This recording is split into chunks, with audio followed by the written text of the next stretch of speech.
everybody, to Wrestling on the Fly with your host, Scott Spade. This is episode number 4, and today my special guest is a Chicago wrestling legend.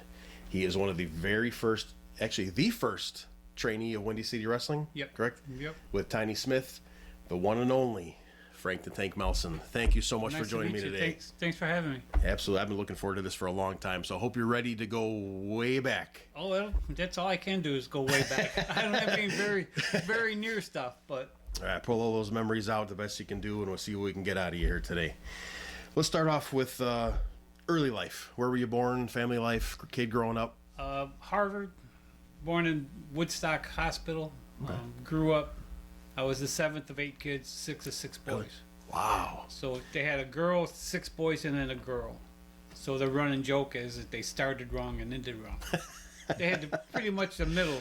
Yeah. Pretty good. But Yeah, so you had a lot of practice probably wrestling with all your brothers and stuff growing up, huh? if I wanted anything. But I was the biggest of us when I was 10. I was 6'2", 210 pounds When you were 10 years old? when I was 10 years old. Oh, my God. So they pretty much let me do what I wanted to do. But If not, you would have done it anyway. I would right? have done it anyway. Correct. What is your very first memory of seeing professional wrestling, live or on TV? TV growing up with my dad, they're all from the South. So I had an uncle that lived in Hobart, Indiana. Okay. And Hobart, Indiana back, 50 years ago was a hotbed of indie professional wrestling. Yes, it was. So a lot of them come through there. And then once you get down to the South, from Mid-South to all the little things coming in, and they're just nuts.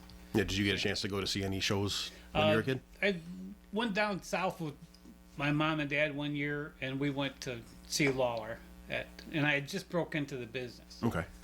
So we're sitting there, we're watching the match, and Lawler's getting his butt kicked, and someone's like, "Won't someone help him?" And I would have loved to talk to him beforehand, being in the second row, to stand up and go, "I'll do it," and then jump in and do it. But then I found out that's how the guy with the moon on him. Oh, Kamala? Yeah, Kamala. That's how Kamala got into the business. Okay.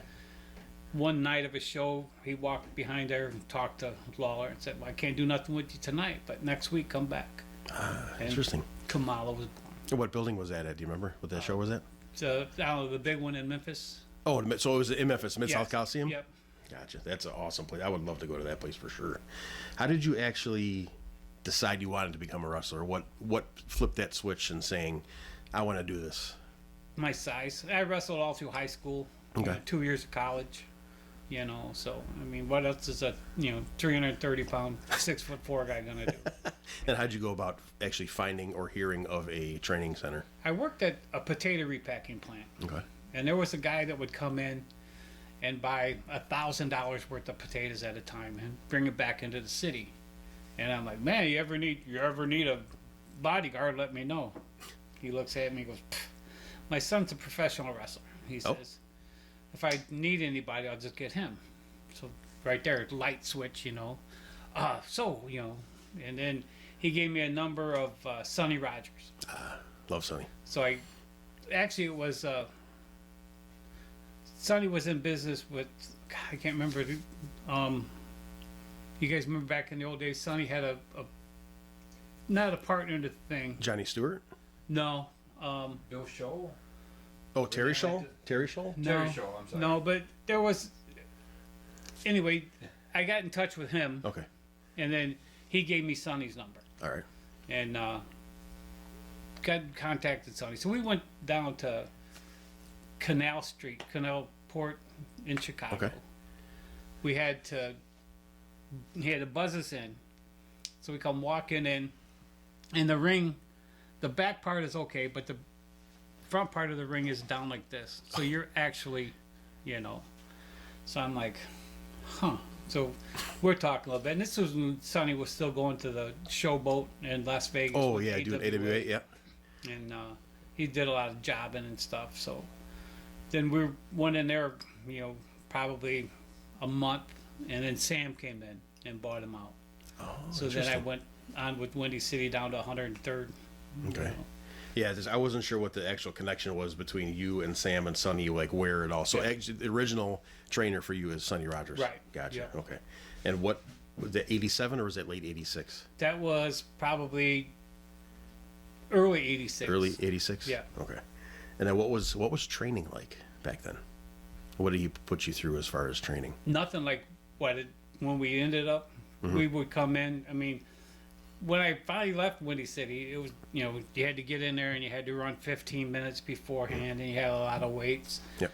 When we first went in, it was just a bunch of guys, and you'd get in the ring and try to do backdrops and learn your falls, but other than that, we'd walk in there, and 3 guys would be in the ring working out, and you'd get in there, just join the circle with them. Oh, okay. Well, how long do you think after you started training did you actually have your first match?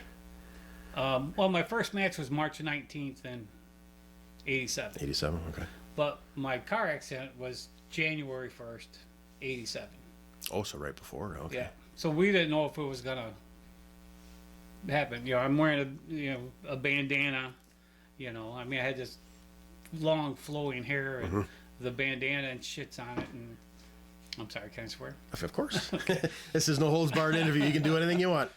But so yeah, that was a kind of a thing. Because when the accident happened, I had a hole in my head, and they said that it was probably about the size of the tip of your finger. Really? It says it's never going to close. What? But 3 weeks after it started healing, it closed up. Wow. So my first match was supposed to be me and Tiny, Okay. but with a head injury, they put a 6-man tag.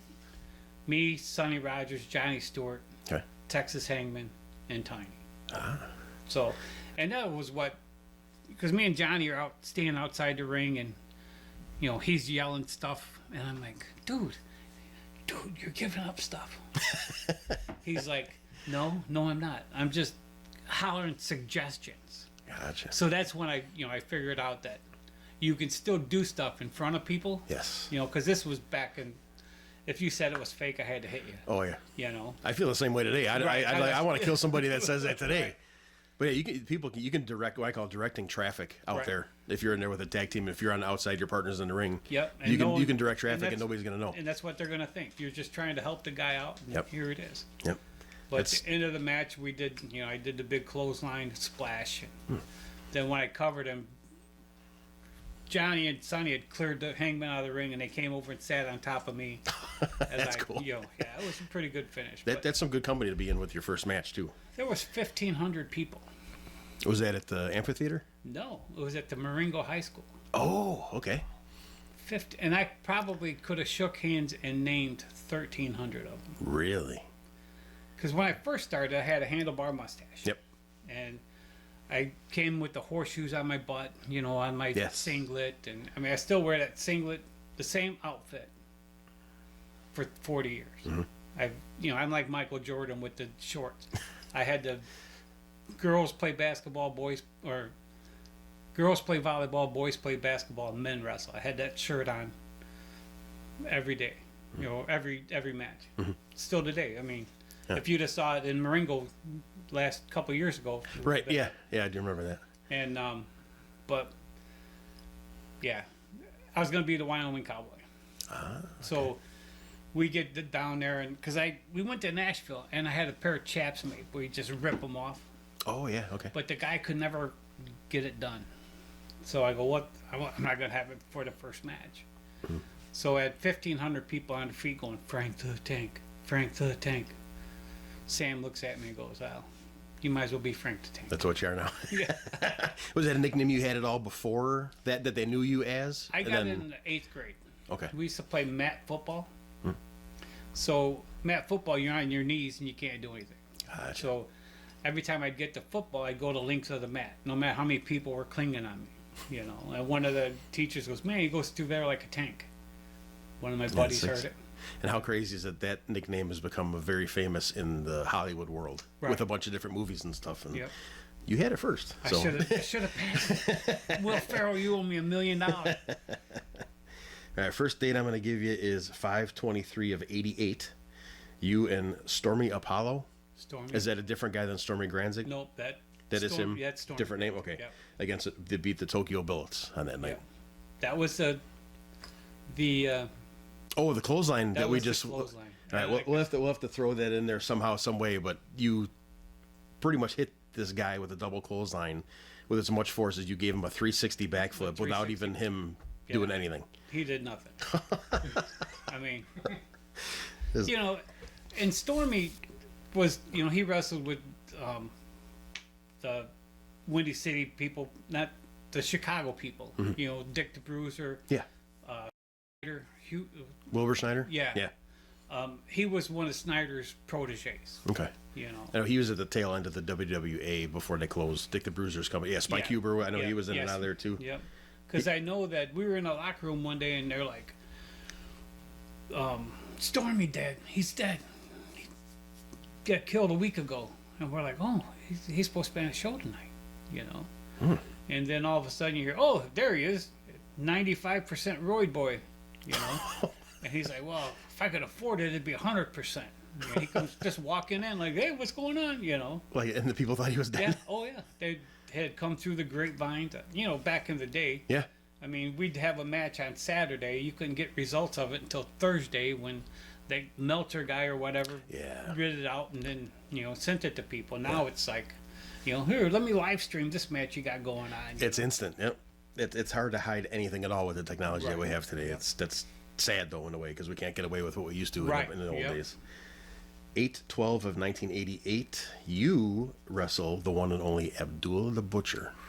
You actually win by DQ, which in a way I'm not surprised because he probably didn't stop for nothing. But what is it like wrestling a guy that is known for 60 years of blood and guts Just wrestling? you kind of go in and, especially, you know, like I said, you know, that was my first blood match I was going to be in. And so he was a brass knuckles champion in Puerto Rico. So he had a belt, hard, like wooden belt type thing, but had a set of brass knuckles on it. Okay. So nothing bent on it, nothing, you know, there was no flex. And we worked out at the beginning of it that when I get out there, all I'm going to do is stick my head into the ring and he's going to hit me with it. Okay. You know, so he hits me with it, I go down, and there's the blood, you know. So then that just kind of puts me at, you know, where am I? You know, just kind of letting him lead me around. But I went and I played darts in Atlanta, Georgia. And I was telling a girl that was running the tournament about my match with Abby. And she's like, I know that son of a bitch. He used to come down there. Her dad ran the local Coliseum. Okay. So she would go there and Abby was there. So she's probably 10 or 11 years old, sitting in the front row. Ooh. Abby would get out and start chasing her. And she'd be... That would terrify kids. Oh, yeah. And she'd be running around, you know. But, I mean, he was a class act. I know there's a lot of crap, you know, being said about him there is a lot of now, stories, yeah. But, again, you know, I'm 6'4", 330 pounds. And if I don't want to do what you tell me to do, I'm not going to do it. Right. You know? He probably could see that he couldn't take advantage of you in any way, so he was cool with every interaction you had with him. And that's the biggest thing about this business. It's, you know, even if I'm wrestling you, my job is to make you look like $1 million. Your job is to make me look like $1 million. Correct. So if I give you a suplex or something, I'm going to sell it all the way. And I expect if I, you know, clothesline you, that you're going to act like a, you know, 340-pound guy hit you. You know. There was a guy at Windy City that everybody complained about him not wanting to sell. I know there was a few of the more muscled up guys back in that time. Yeah, Lance something was his name. He was a young black kid. So I'm like, well, give me a match with him, Sam. And if you weren't in my program, and you showed up and you saw your name on with my name early in the match, you know you fucked up. Because I was gonna, you know.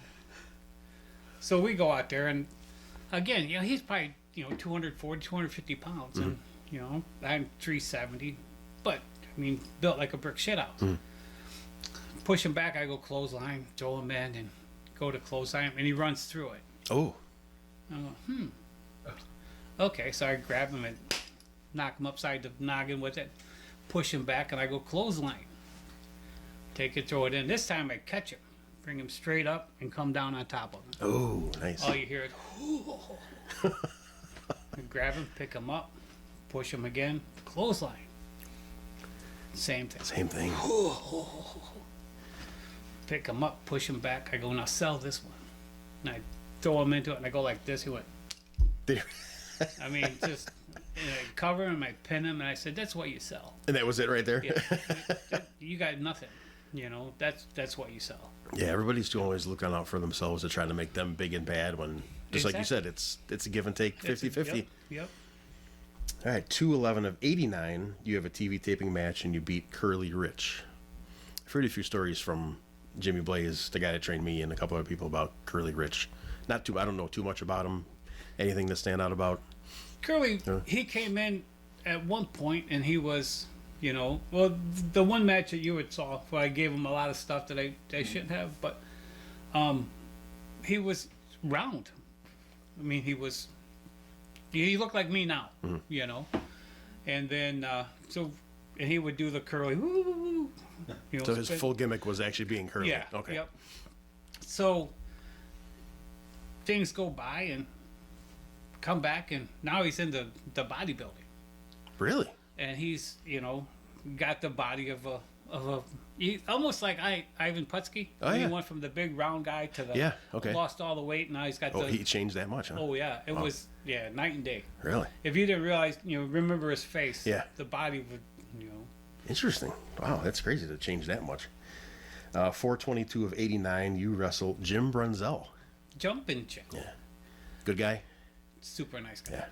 But back then, again, it was the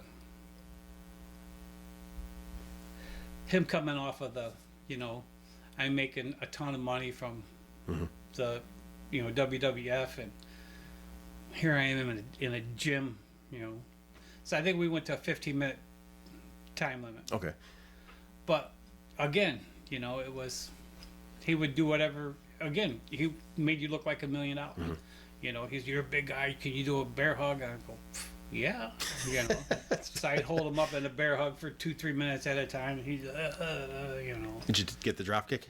No. Oh, he's No. always one of the best. Oh yeah, the best. Was that a baby match? I would assume. Yeah. Okay, Yeah. so that's probably why you went to a draw. Most Well, it was- logical. It was supposed to be Savannah Jack. Oh, I remember that from Mid South. Yeah. Yeah. He was supposed to wrestle Brunzell. Ah. Okay. This happened twice to me now when they brought in a big star. We did Rich Lupkus, who was a world arm wrestling champion, Okay. was supposed to wrestle Larry Zbyszko at the Polar Dome in Dundee. And that afternoon, he got beat by a 600-pound guy arm wrestler. Tore every muscle in his arm. Really? So from the shoulder to the elbow, it was just as black could be. Ooh. So I went out against Joe Knuckles. I know who that is. Yeah, that one's very. Yep. Then I did the winner of the Battle Royal had a title shot, which was Hurricane Smith. Okay. So I went out, Hurricane Smith, and me and Hurricane just beat the crap out of each other, for 15 minutes. So the last match before the Zbyszko and Lupkus match was the tag team. Okay. So we're come walking back, and I'm like, whew. And Sam looks at me and he says, I need you to take on Zbyszko. And I'm like, really? After all that. Yeah.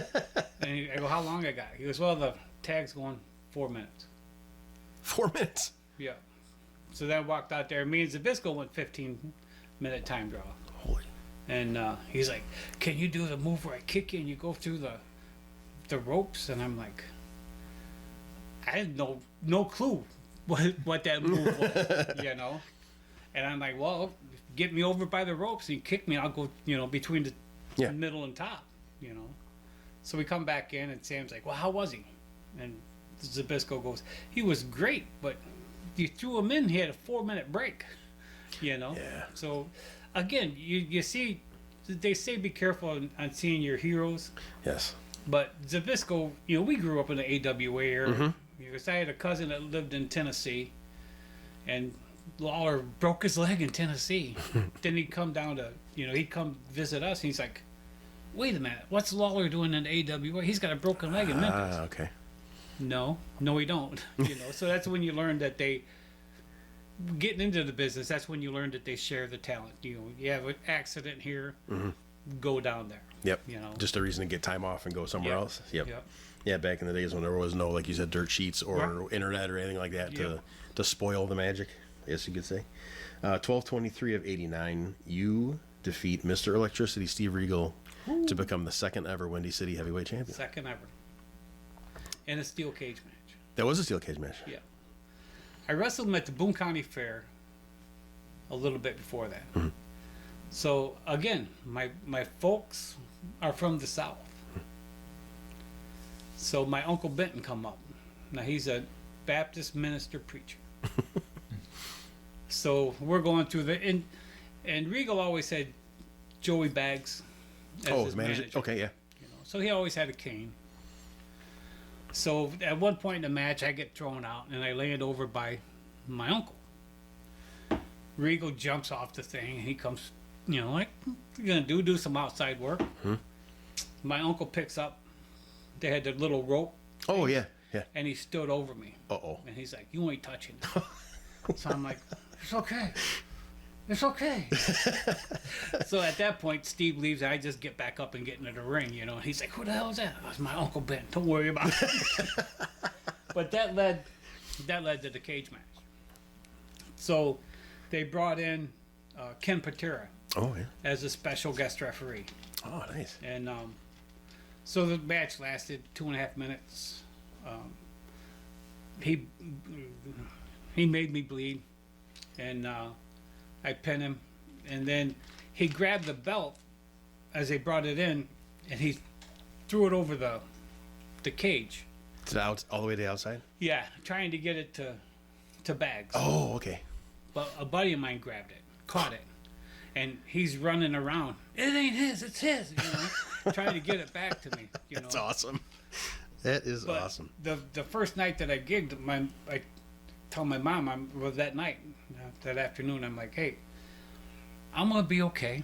So don't worry what goes on. Got to give that little warning ahead of time before they have a heart attack when they see it for the first time. Yep. At 1/29 of 1990, you beat a guy named Broger Glick. I just thought that was a really strange name. Does that name ring a bell? It had to be the guy that they brought some guy in that was from Denver. Okay.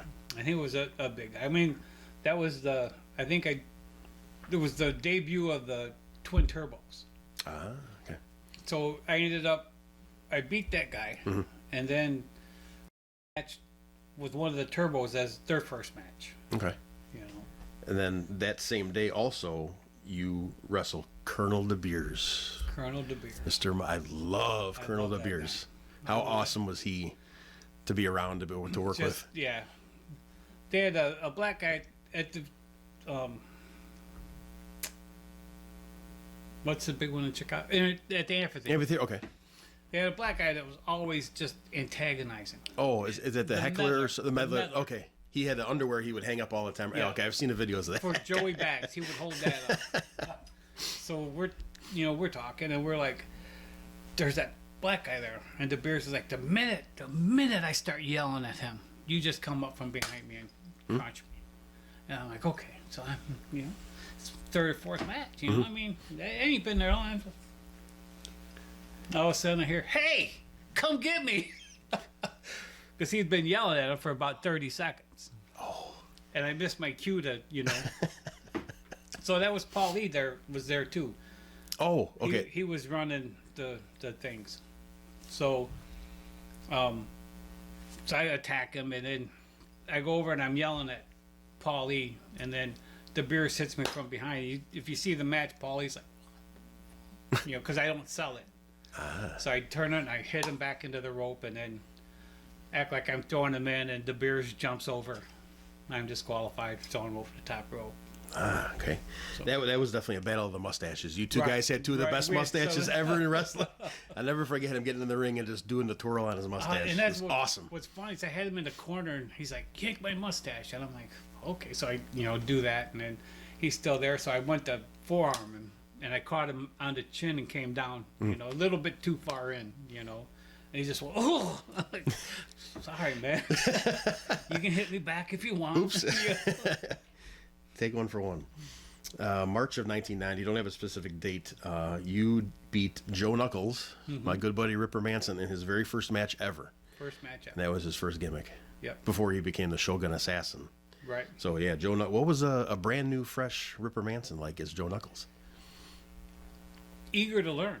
I mean, and anything I told him, and then the match only lasted a couple of minutes. But it's like one point in the thing, he pushes me back and goes to throw me in, and I reverse him. I mean, he hit it. I mean, I never said reverse or anything. I just did it. And he came out and just the clothesline and the splash. And, Pretty quick learner. yeah. He's a great guy. He's become one of the toughest guys I have ever seen, and thank God I've always been on his team. Right, And not right. And it's funny because I played darts in a bar in Roselle. Yeah. Okay. And I'm in there one night, and they're going, "Dude, there's this guy that comes in here. They call him Ripper." And I go, "Ripper Manson, that big puss," And he's like, "Oh no." I'm like, "Yeah, yes. Don't let him fool you." And then he would come in there. There'd be times that but yeah, one of the greatest guys He's you'll awesome. ever meet. Such a great guy.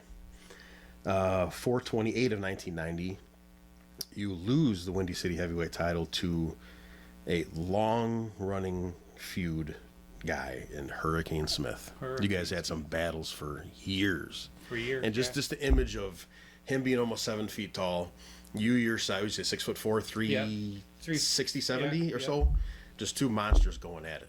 The image of that is just awesome. The Clash of the Titans kind of a thing where Right. just the Godzilla and is Right. against each other. I wrestled him one of the Chicago things, and there was a TV taping for something, and I come back from the match. I'll tell you the finish after I tell you this part of the Okay. story. But the Hangman, they get up and look at me and go, "You're one strong motherfucker," and I'm like, "Yeah, I'm I lift 130,000 pounds a day at my work." So yeah, I mean, I'm built like a brick shit house.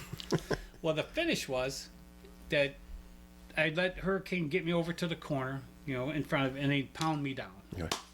And then I'd be like this, and then he'd get up on the second rope and dive off. And I would catch him. And Oh, here- I did see a clip of that. Yeah. I remember, I think, telling you or Mistress too, where I had to rewind about 5 times. I said, "Look at this! He caught him off the ropes." I couldn't believe it. And you didn't even really Yeah. go back. Nope, not at I all. could not believe that. So I carry it and I dump him, and that's Yeah. like, holy crap. That's right. But you'll get to the point where when my future tag team partner comes in, and I have a story about that too. So. Interesting.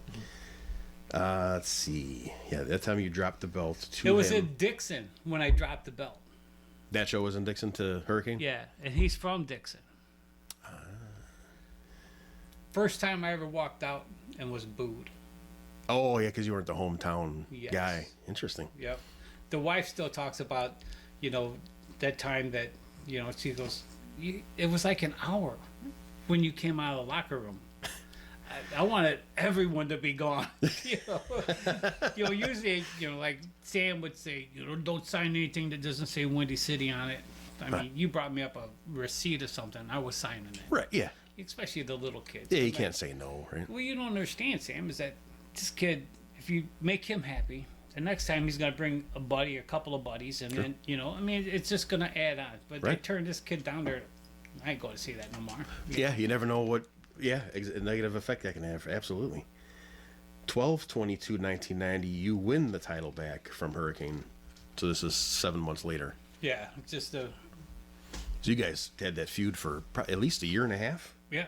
maybe Yep. maybe 2 years then- between, yeah. or actually singles anyway. And then you eventually Right. went into a tag feud, and Yeah, him with Cody and then me with Bozane. a lot of fun working with him Oh. all those many times in singles.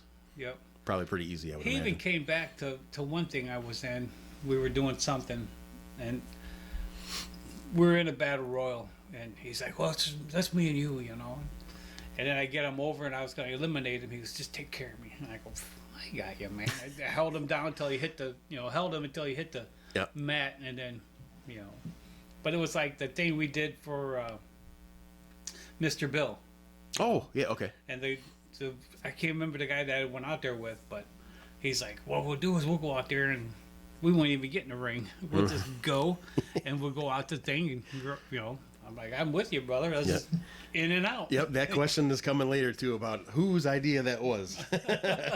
We were standing out there, too, because it was me and Ivan and Snake is the sixth man for that match, too. Right. We're everybody's on the outside of the ring, and we're like, it's their time to get in. Why aren't they getting in the ring? And then you start fighting by the curtain. I'm like, oh, you just got to go 10 feet out the curtain and right back, and then you're all good. Right, boom, boom. Like, it's pretty smart. We should have did that. That's what we were all laughing at out Well, there. we were just there to show, support for it. So, I mean, the people that really had the matches going on, we weren't going to take anything away from it. Yeah, there was 50 people sitting around the ring, too, so there was no room for any of that. Yep. 329.91, 413.91, more matches against Hurricane. 518.91 is a Battle of the Belts, number 1. The very first one. You lose the Windy City heavyweight title to Ron Powers. Ron Paul. Huge guy, muscle-wise. I remember messaging you when we were talking about all this stuff about the leg drop off the top rope that looked like it ripped your face off. Because he didn't just come up and down. Right. He went Out. this way. Yep. Yes. Yep. And you said it was light as a feather. Light as I'm a like, feather. really? Looked like he just crushed it. And that was what was funny. He said that when he first started to do it, he had craps like little rabbit turds there for a while. Just because there's no way to not land on your ass. Yes. I mean, to do that. But Yeah, maybe he tried to limit his height and go out versus up, and because I'm sure that ring was like hitting the floor, Right. the concrete back then, right? Well, and that was another thing going back to the Hangman saying, if I hurt you, I pin you. Mm-hmm. Well, he had come in and he's like, I don't understand. What'd you do to, piss off the Windy City guys? And I'm like, what are you talking about? They want me to hurt you. And again, I'm like, if you can hurt me, hurt me. That was Ron? Yeah. Really? Do whatever you need to do, brother. But I ain't scared of nobody in this, Yeah. I mean, back then I was, like I said, I grabbed you. I grabbed you. Yeah. But Working with him was no issue, no problem at all. no. Well, there's a story of them coming up on that. But when they were going to take the belt off him, we were down in Peoria at July 4th faster. Had to be somewhere around June or July. Okay. Me and summer heat don't go very well. I'm with you on that one. 400 guy. But so they're saying that they want me to take the belt off him. Okay. And he's like, I'm not dropping the belt. And Gratcher's like, we need you to drop the belt. I'm not dropping the belt. Gratcher comes to me and goes, can you make him drop the belt? Let me go talk to him. So I went in and I said, look, we can, we can work out a match and do it great. Or I'll beat you and take the belt without working with you, So we got out there and the chairs were little wooden slats. Oh, yes. Yes. So he's like, all right, I'll drop the belt. So at the end of the match, he had another manager with the cane. Okay. So what we'll do is we'll have my manager come in, hit you with the cane and distract you. So turn to him. I'll grab one of them chairs and I'll hit you with one of the chairs. He says, don't block it. Oh. It'll sound great. A wooden chair? Oh, And I'm my like, God. all right, sounds good. He goes, then just, take the bump and I'll bail. I'm like, all right, it sounds good. So his manager comes up and hits me, breaks his cane like every other fucking time. I turn around, he hits me with that chair and it just shatters. And I catch it on my shoulders. Oh, so your head goes through and the arms catch on. Oh. Yeah, and I just looked at him and went, Really? and he just Holy went, you sh- motherfucker. And just slid out of the ring, walked back to the locker room. It was probably 200 feet from the tent that we were changing in to the ring. And the guy said that it sounded like he hit me inside that ring, or inside the tent. Really? It was just that. I mean, I wish it would have been on video because that just the wood and everything shattering out. Yeah. It's just.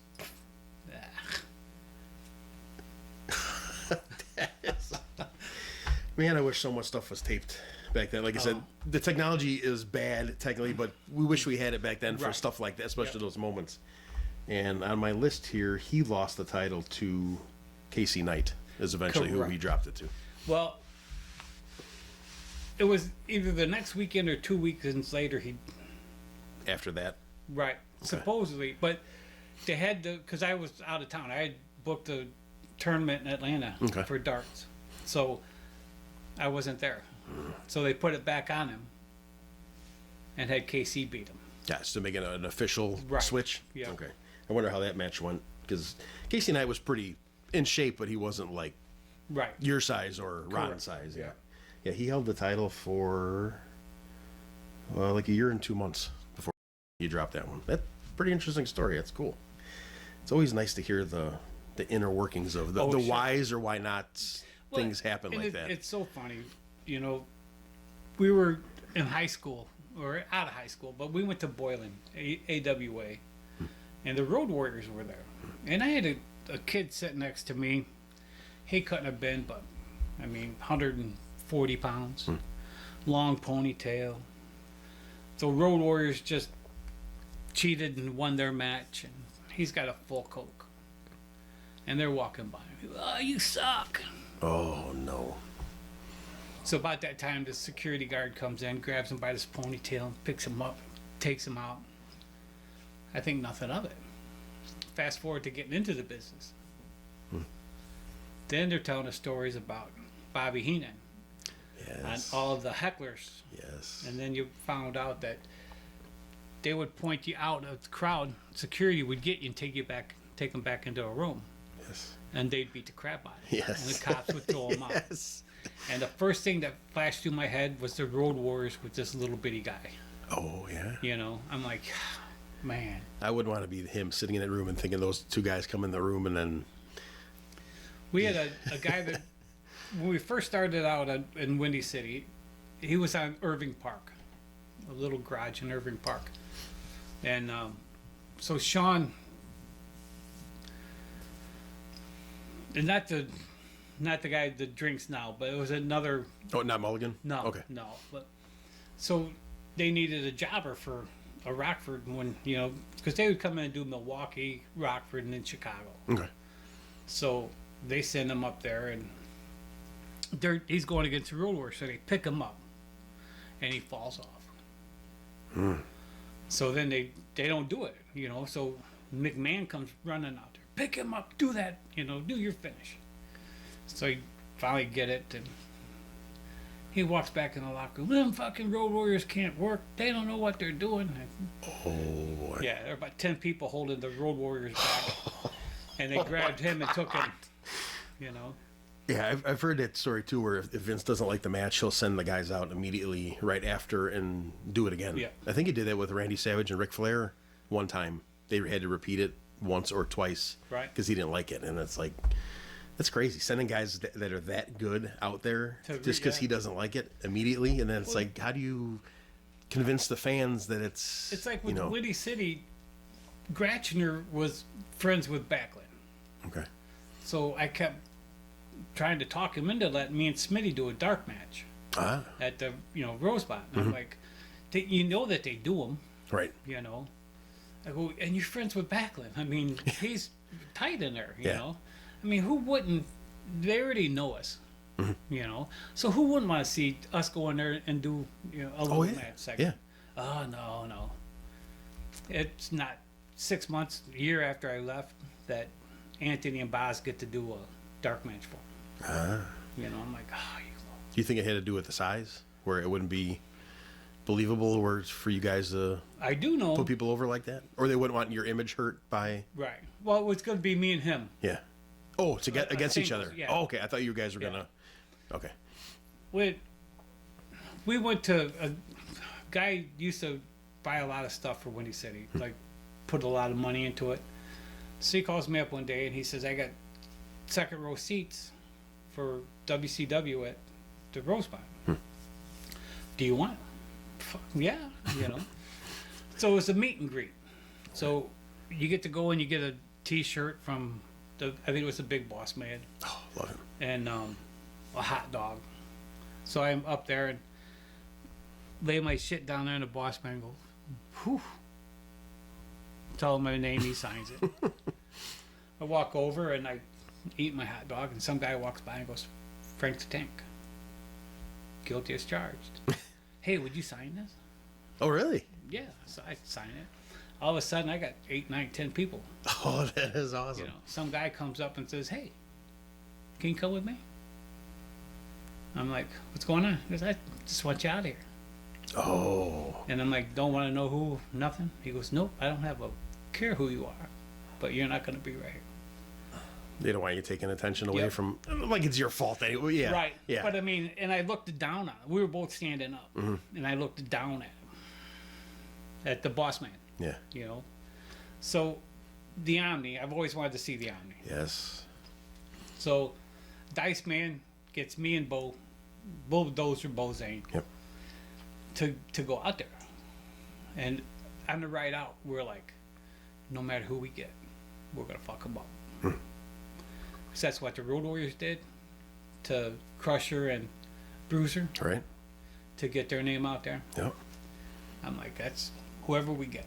So we get there, and the two biggest guys that they had were Flair and the Boss Man. Okay. And we're like, fuck. And they just looked at us and said, you guys are too big. We can't use you. And I'm like, oh. Go enjoy the show.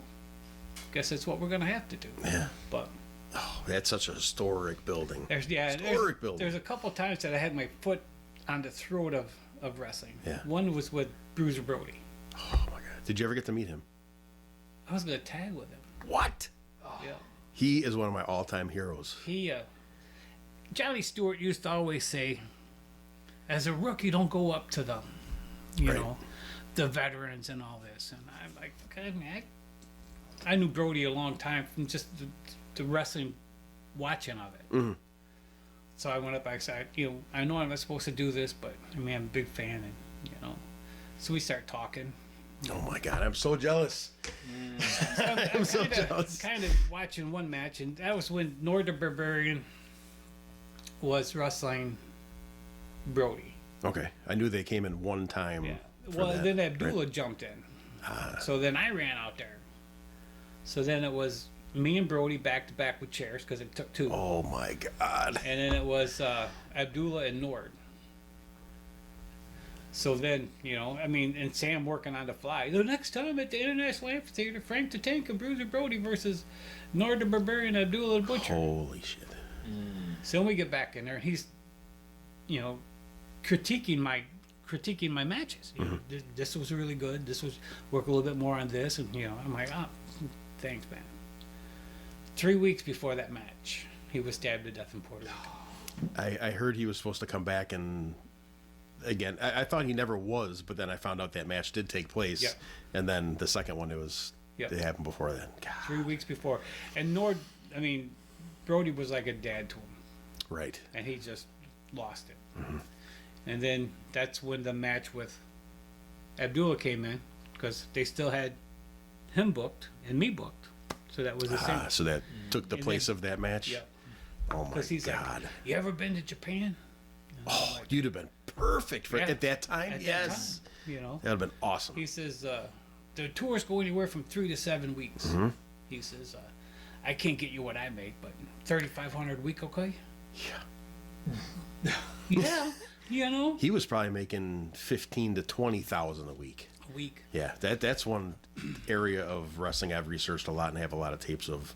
Brody and Stan Hansen. Those two are like my guys of 70s, 80s, all Japan. Oh, can't get much better than that. Oh, yeah. You would have fit in absolutely absolutely. perfect. Especially being so big compared to all the Japanese Right. people. You would have been a monster. You would have been huge over there. There was friends of mine won a trip to Japan to play darts, and the wife of one of them was a pretty big girl. So they have an interpreter walking around, and so they go, "Hey, my wife wants to get a picture with the sumo guy," you know, because I mean they're all over the place, you know. And okay, hang on. So she walks over, comes back, and the interpreter looks at her and goes, "No." What do you mean no? She's a pretty big girl. Who'll make him look small. Oh, really? And I went, "You're still probably 5 times as big as she is, as you know." Yeah. But yeah, he wouldn't take a picture with her. That's crazy. Back to the fan thing about should be able to do anything you want with fans to make them feel good. Right. Right. And it's protecting his image The a little too Hangmen much. have a story where they went over, and they did the first time they went over, and they came back and get back to their hotel, and they get their phone rings, and me fine, me come up. They're like, yeah, come on up. They sold each one of their masks to this guy for $250. Oh. They were going home. They didn't really need them. Next time they went over, they had a case of masks apiece and sold them. Interesting. I mean, it's just Smart. Yeah. Oh, yeah. Yeah. I had a guy went over there. He was sponsored by a big Japanese company for darts, and the line went all the way around the thing. And a buddy of his was there. He's like, "Oh man, I got enough gigabytes or whatever in my little SIM card." And the guy goes, "Oh, come to my store." So they go down there and they give him this gigantic SIM card. You know, it'd be $4,000 or $5,000 here to buy it. He goes, "What I owe you for it?" You can keep it. Oh. I'm like, it's just, you know, it's crazy on the different things from the different sides of everything. Mm-hmm. It's And with Abby too, I know that a lot of those big guys had sponsors where they would take them out, feed them anything they wanted, their travel. They were set for life. Yep. It's like they were not handlers, but or the if I can say it right, Yakuza would right. take care of those guys, take them out to dinner, and they didn't have to worry about nothing. Right. They were set, along with the 15,000 they were right, making a week too. On top of it, and that was the biggest thing with me is I'm like, you know, to go over to make 3,500, you know, and not have to worry, you know, I mean about spending 3,500 to get there, you know. Right. But Johnny Stewart, when he was going over there a lot with Andre, Oh, really? and Andre did not like him. So he would walk up and say something to Andre, and I'd say nothing, just keep walking. Now, if Andre likes you, he calls you boss. Mm-hmm. So, 45-minute ride to the wrestling arena from the hotel. But every day, one of the stop signs or stop places was in front of a liquor store. Mm. So one day, Andre goes, "Hey, boss, this is your stop." Johnny goes, "What?" "Wine." Goes in, brings him out a bottle of wine. And from that point to the arena, Andre drank that bottle of wine. Next day, "Hey, boss, this is your stop." 2. Johnny would jump out and run and get it. By the end of the tour, you know, they were friends then, you know, Yeah. I guess. But Wow. it's just incredible. Yeah, to be around him too would be Oh yeah. an amazing thing. Just like a Brody thing, it's just like you look up at him and it's Yeah. can't believe it. Another character you got to be in the ring with, and you actually defeated on 10/7/92 was the Iron Sheik. The Iron Sheik. What kind of character is the Iron Sheik? Crazier than crazy. Yeah. After that match, Dice Man's taking him back to the airport. And they're talking. And the Sheik goes, who is this Frank Tatanka guy? That's a pretty damn good impression. I take more bumps for this Frank Tatanka guy than I do for Hulk Hogan. I think I was the champion at that time. That's hilarious. But it turned out where he had me in a camel clutch. And Standing up, kind of, or did he get you all the way down? yeah, I was on my knees and Okay. he had brought me up. But then Marty Jannetty came in and jumped in on my behalf. Okay. And then Hurricane Smith came in to help the Iron Sheik. So technically, I shouldn't have won it because I should have been disqualified for Jannetty helping me, Right. you know. But Gotcha. people don't know that. That's right. So it kind of it did. It kind of turned into a tag. Yep. So I guess we did win it. So Okay. Another match again with Hurricane on December 5th to continue the really long. It had to be more than 2 years, probably from 88 to 92 ish. But there wasn't a lot of big guys back then at that time. Yeah. You know. U2 and Tiny was probably the guys that had that and size Tiny to had you. left. He was gone. Yeah, he was only there for 2-3 years maybe, and then he was out. Yeah. 213 of 93. Now you're the Wrecking Crew with Bo Zane as your partner, and you defeat the Texas Hangman, Killer and Strangler. It started Killer and Psycho, right? And then Psycho was Bullpain, and he was gone. Yeah. And then Strangler came in. Who was Killer and Strangler? Mike Moran was one, and it was Probably Killer. yeah. And Tom, I can't remember his last name. Okay, that was Strangler? But, yeah. Okay. So what made you go from singles to tag now, having Bo Zane as your partner? They both signed up, so they come in. Now Bo was probably an inch taller than I was, maybe the same height. Well, you can see the picture. Yeah. Well, they can't because we're kneeling down, but he's a little bit wider through the shoulders. Okay. I mean, I had a 66-inch chest. Holy shit. So they're going, yeah, this new guy just signed up, and we want to tag him with you. I go, I'm the veteran, man. Oh, so he was fresh out of the school right there. Oh yeah. Yeah, there's the... I'm like, I'm the veteran. the I picture, pick my teammates. Makes sense. I go, get in the ring, rookie. Woo, climbs into the ring. I climb up on the second rope, and I'm sitting on. I go, just catch me. Catch me? I said, if you can't catch me, don't worry. I'll protect you. I dove out at this guy as hard as I could, and he just went. Poof. He caught you off the second rope. He didn't back up a step. What? Nothing. Just sat me down. He's mine. You guys stay away from him. Holy shit. We were up in a place in Wisconsin, and there used to be one of the managers that wore a cowboy hat, JR or something. Oh, yeah. There was a Hangman, Texas Hangman's manager. Yeah. Yeah, JR. Yeah. So him and Bo got into it. No. Well, first Sam said, go get him down here. So Bo went to get him. Well, the guy takes a swing at him. So now Bo's like, you're dead. So he's back up. And there's like 5 or 6 people going to Bo. Hey, come on. And Bo's just going. Oh. So Haystacks is next. Okay.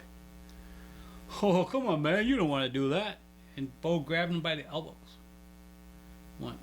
No way. Didn't bend a leg. Didn't bend a knee. Just straight up and set him off to the side.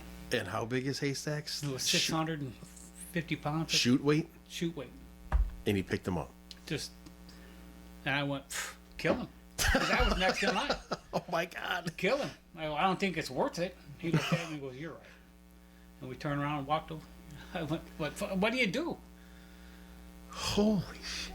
I consider myself a pretty badass guy back in the day, Yeah. But I mean, That's the perfect team with you guys together then. My comment to Iron Mike was that remember one thing: weights don't hit you back. You got this great body, but weights won't hit you back. That's true. I'll hit you back. Oh my God. That's like who's gonna beat us? Right. Only if we let you. Only if we let you. Oh my God, that is unbelievable. You guys go into a little feud here for 3, 4, 5 months. February, I got April, May. You guys are wrestling the same guys. Another singles match against Hurricane Smith. Then in 10-10 of 93, the Wrecking Crew versus Hurricane, and now Hawkeye Smith, Hurricane's somewhat new partner, I guess you could say. And that was Cody Hunter. Yep. Before that, and then he became Hawkeye Smith. Yep. To kind of go together in the To team. go together with it. Yeah, so 4 huge guys against each other, and I would imagine every match is a brawl. Right. Normally, me and Smitty stayed together, and then the actual physical wrestling part of it was Cody and. Because you guys kind of have more of the history together, so you just kept that together. We do grab each other, roll around the ring a couple times, and then tag out to one of them, and let the younger guys do the work. Yep. Yeah. Well, Bo was always the heat getter for us. Gotcha. 319. Oh, actually, I missed one here. 25 of 94. A TV taping. The Wrecking Crew beats Trevor Blanchard and a guy named Dave Kelly. What are your memories of a young Trevor Blanchard? Trevor was Hey. every battle royal ended the same for him. I grabbed him by the throat, picked him up, set him over the rope, and I'd take my hands off. He'd go, ha ha, and I'd every time. So I don't know why they put that match in there. It had to be a filler match. Yeah. Because we didn't have to hurt anyone of those two. Normally, Yeah. if there's something like an odd team like that, then there's payment due. Yeah, there's a reason Yeah. to do that. Okay, I got you. 319 of 94, the Wrecking Crew and Haystacks is a 6-man tag. Now, as Gorilla Monsoons would say, if they have special reinforce the ring for that tag. Right. Like, you guys beat the Texas Hangman, and JR is a 6-man tag. So it's probably a special Bobby Heenan moment where he did Right. wrestle He once in would do a while. yeah. Once they got one of us down, then he would come in. But again, who in their right, who's going to beat that team? Right. I couldn't imagine just being in the ring, seeing the three of you guys walking down that aisle, be Right. like, And have me let's be get out of here. and have me be the smallest of the three. That was, because it would be Haystack, Bowen, and I'd lead us out. That's probably the only time you've ever been the smallest. Right. It's at that point, anyway. Yeah. We were at a dart tournament one time, and there's 4 of us in the final, so 2 pairs of 2. And I looked at one of the guys that were watching. I'm going, when have I ever been the worst of the 4 in the finals? And all 3 of them guys would have beat me head up. And I'm like, well, what the hell? I don't like that. We won, but I had the better of the 3. But Yeah, that's a definitely an odd place to be in the small guy in the Right. team, right? oh, we were doing a radio interview at some. We might have been. They did a double thing. We went to Cincinnati and then came back into Bloomington, Okay. where the Hoosiers play. Yeah. So we're in there, and Brandon Bishop was young. Oh, I love Brandon Bishop. So the guy's talking to us, and he's like, haystack. I mean, he talked to a wall. Starts just, just don't worry about this guy, and kind of, pushes him off to the side. And he's like, did you know we have an Indian name for Tank? You know what his Indian name is? Uh-oh. And the guy goes, oh, no, what? He goes, little man that takes heat. I just looked at him and went, man. So one day we're in there and I'm going like, fuck you, man. He goes, no, fuck you, little man. I went, oh. I went over and I hugged him. And he's like, what are you doing? I go, no one's ever called me little man before. That is awesome. God, he was something else. So, man. He's since passed away.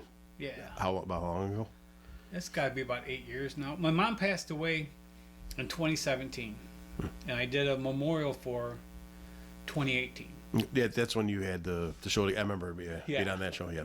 And that was when you did the thing with Tiny. Yes. Yep. And so that was 2018, I think. Yes. And he about a year after that. So, After that, okay. yeah. Gotcha. Because he came in for it. Oh, he was there? Yep. Was he in the back? No, he actually was Sitting on the on- ground? No, he did the match. He came in at the end of it when I won I beat the. The Dallas kid, right? Yeah. Okay. And we hold him up. And I held him up, and we did that double splash like we used to. Damn, my memory's gone too. I can't remember. Remember a little bit of that night, but yeah. See, that was always our finish. Was we would get the guy in the middle, and then Squash stagger, him? and we'd squash him standing up. But me and Bo we'd hit the ropes and then come up, and I'd splash the chest, and he'd splash the legs. Oh, that's a no way out on that one. Yeah, so I mean it looked good, because it was just the timing with my head here, his head down here. Yep. Sheesh. That is brutal. 5-7 of 1994, Battle of the Belts number 4. Wrecking Crew beats Hurricane and Hawkeye Smith for your first Windy City tag team titles in the steel cage. I love cage matches. God, I love cage matches. Yeah, Battle of the Belts, everything's heightened because that's the biggest show of the year, of Right. course. And Yeah, it like I said, they were just at one point we did like Chicago, Milwaukee, and maybe another one in Chicago, but I think we did Spike and Nails. Hammer and Spike. Yeah, Yeah, Hammer they're and Spike. Yep. Yeah, they're coming up. Yep. So it was we got to Milwaukee, and a guy comes up and goes, you know, it's the third time in 3 weeks that we've seen that match. Because it was almost, you know, I mean, you do it in Chicago, and then you get to Milwaukee. How many people are going to be there? You know? Right.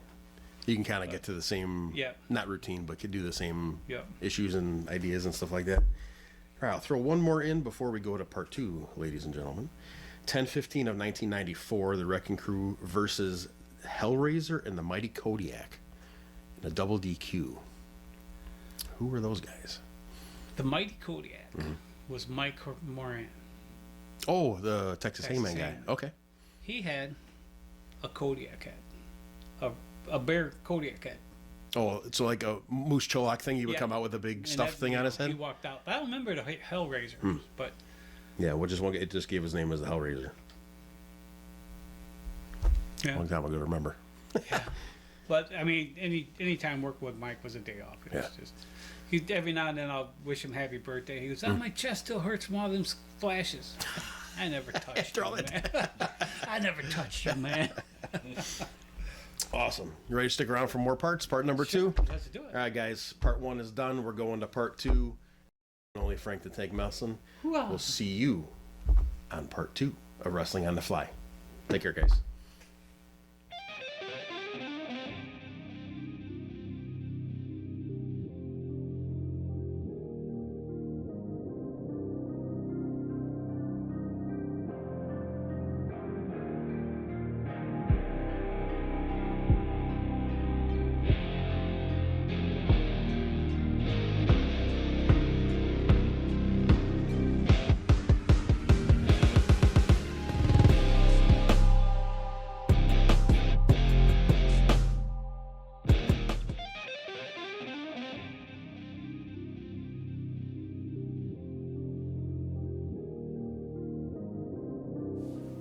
So we win the belt.